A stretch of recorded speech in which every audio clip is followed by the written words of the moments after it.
Thinking of leaving the railroad early? Learn about the age reductions coming your way in your railroad retirement.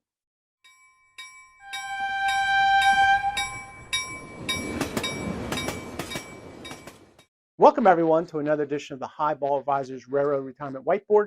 My name is John McNamara of Highball Advisors, and today this video is specifically, great word, for those railroaders who aren't going to get their 30 years, right? Maybe started in the railroad a little late, maybe left the railroad a little bit earlier.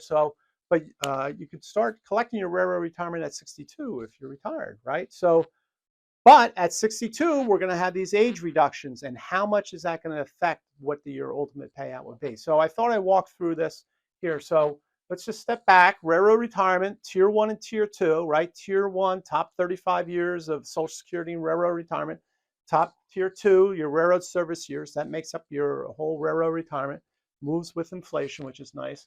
Okay, now, assuming, give you just some examples. Born in 1957, your full retirement age, right, where there will be no age reductions, is 66 and 6 months.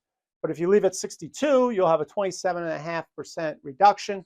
Going down to individuals 1960 or later, full retirement age is 67 for now. Hopefully Social Security won't move that. Well, that will be for the younger people. It won't be for you guys.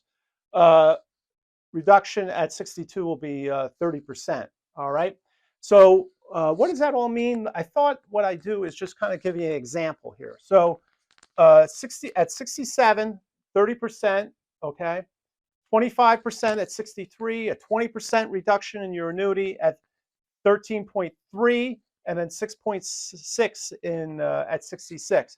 So as you can see, those first 3 years is 1/180th a month. It gets reduced, and then 1/240th month. So it's not as bad these last 2 years. This is a little more painful. But let me give you an example here. So on let's say a railroader has $4,000 annuity coming at full retirement age. Say, I'm done. I'm going at 62. Okay, that's $2,800. So from 4,000 down to 2,800, that's $1,200 a month. Very significant. Then we go down to 3,000 a month if they go to 63. 3,200 if they said I'm pulling the pin at 64, 65 is 34.68, and then 37.32 at 66. All right.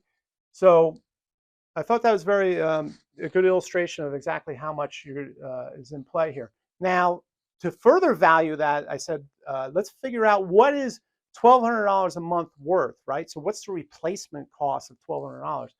At 62. So if you went out to the insurance market to, let's say, go buy an annuity, you walk up to the, you go a nice steak dinner, you get the annuity, and it will cost you around $250,000 with annuity with an inflation rider, right? Because the annuity moves with the railroad retirement moves with inflation, so you got to get that inflation rider. Be around $250,000 there. So, doesn't mean anything, but I want you to understand the valuation and everything. So. And there's railroaders that could leave at 62 or 60, depending upon what they've done previously or other income streams that they might have. So, it's just important to understand these numbers. So this is the type of information I go through my boarding for railroad retirement process for those railroaders at or near retirement, thinking about, leaving the railroad. Go through that process. Very, very helpful. All right. Everyone else, click on the notification bell, get the latest video. Please subscribe to the channel. I do appreciate it. Until next time, everyone, please stay safe, stay on track, and take care. So long, everybody. Bye.